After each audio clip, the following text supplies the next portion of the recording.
لیکن یہ زمانہ تیاری کا تھا، سیرت کے نقوش کو تربیت دینے اور اجاگر کرنے کا تھا، دنیا کو دیکھنے اور انسانوں کے برتنے کا تھا۔ ابھی اعلان کا پیغام پہنچانے کا وقت نہیں آیا تھا، اس لیے انہوں نے تجارت کا شغل اختیار کیا، یعنی انہوں نے نبوت کا بھی اعلان نہیں کیا، لوگوں کو سمجھانے بجھانا شروع نہیں کیا، بلکہ تجارت کا پیشہ اپنایا، جس میں مفید مطلب تجربے حاصل ہو سکتے تھے۔ کس لیے؟ تاکہ وہ تجربے حاصل کریں۔ ان کے پاس دولت نہ تھی، لیکن نوجوانی ہی میں ان کی دیانت، ایمانت اور سمجھداری کا شہرہ پھیل چکا تھا۔ دیانت یعنی وہ دیندار تھے، ایماندار تھے اور سمجھدار بھی تھے، اور ساری دنیا میں یہ بات پھیل چکی تھی۔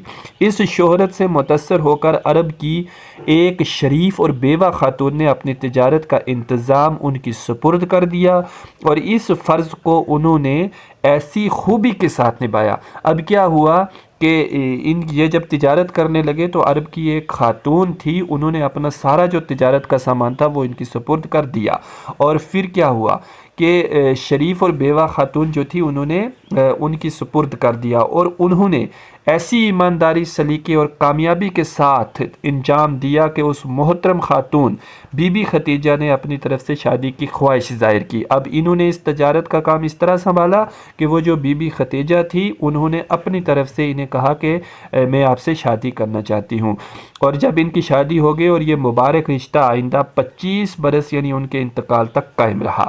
اس طرح انہیں خاندانی زندگی کے آداب اور شرافتوں کو برتنے اور دنیا کے سامنے ان کی عملی مثال پیش کرنے کا موقع ملا۔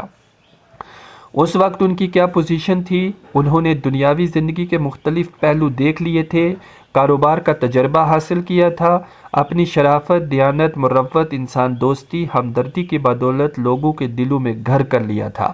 ان کی ساری زندگی ان کی نظروں کے سامنے گزری تھی، اور انہوں نے اس میں کوئی کمزوری، کوئی جھول نہیں دیکھا تھا۔ اب لوگوں کی بات ہو رہی ہے کہ لوگوں نے آقا کریم صلی اللہ علیہ وسلم کی زندگی کو دیکھا، اس میں لحاظداری تھی، دیانت تھی، محبت تھی، شرافت تھی اور ہمدردی تھی۔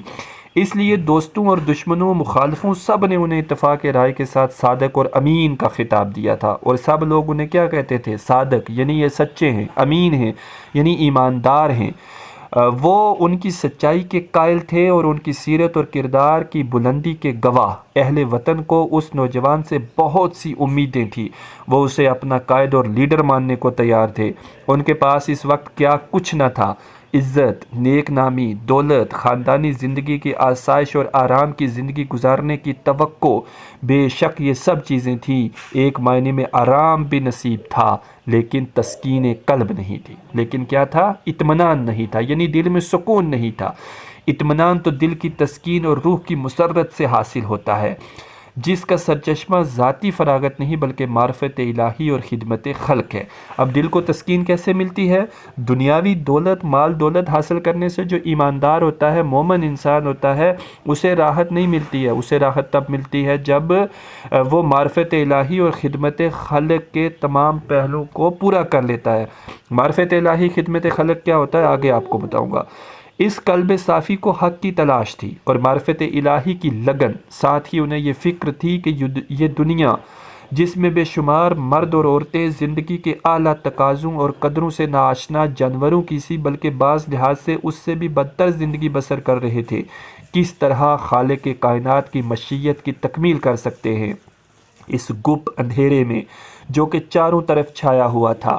اپنی کٹیا میں چراغ جلا کر بیٹھ جانے سے اس جذبہ اصلاح و خدمت کی تشفی کس طرح ہو سکتی تھی جو ان کو بے چین رکھتا تھا؟ ان کو ہر وقت دھن تھی کہ کس طرح اپنے ہم جنسوں کو اس سیدھے اور سچے راستے پر لگایا جائے جس سے وہ بھٹکے ہیں۔ تو نبی کریم صلی اللہ علیہ وسلم کیا چاہتے تھے؟ وہ چاہتے تھے کہ لوگوں کی خدمت کی جائے، انہیں سیدھا راستہ دکھایا جائے، انہیں اس گپ اندھیرے سے نکالا جائے جو ان کے چاروں طرف چھایا ہے، یعنی انہیں جہالت سے باہر نکالا جائے۔ تو اب ہم کوسچنز کی بات کریں گے۔ یہاں 3 سوال ہیں۔ پہلا ہے، حضرت محمد صلی اللہ علیہ وسلم کو زندگی کے ابتدائی دور میں کن مشکلات کا سابقہ پڑا؟ معرفت الہی اور خدمت خلق سے کیا مراد ہے؟ کن خصوصیات کی بنا پر حضرت ختیجہ آپ سے متاثر ہوئیں؟ تو پہلا کوسچن یہ ہے کہ حضرت محمد صلی اللہ علیہ وسلم کو زندگی کے ابتدائی دور میں کن مشکلات کا سابقہ پڑا؟ تو یہ جو گرین کیا گیا ہے یہاں سے آپ اسے لکھ سکتے ہیں، یہ کتاب سے ہی میں نے نکالا ہے، یہ پہلے جو سوال ہے اس کا یہ جواب ہے۔ دوسرا سوال ہے کہ کن خصوصیات کی بنا پر حضرت ختیجہ آپ صلی اللہ علیہ وسلم سے متاثر ہوئیں؟ تو یہ جو یہاں پر آپ دیکھ سکتے ہیں یلو میں لاسٹ بریکٹ تک، آپ سے بریکٹ تک جو ہے یہ اس کا آنسر ہے، یہ بھی کتاب سے نکالا گیا ہے۔ تیسرا جو میں نے کہا تھا کہ معرفت الہی اور خدمت خلق کے متعلق بتاؤں گا، تو یہ کوسچن ہے اور اس کا یہاں پر یہ آنسر دیا گیا ہے، اسے آپ اپنی نوٹ بک پر لکھ بھی سکتے ہیں۔ جی تو یہاں پر یہ مضمون مکمل ہو چکا ہے۔ ہم نے پچھلے ہفتے اس کے 2 نوٹس پڑھے تھے اور آج یہاں 3 جو کوسچن ہیں یہ آپ نے لرن کرنے ہیں، تو اس طرح سے اس کے 2 نوٹ اور 3 کوسچن ہیں۔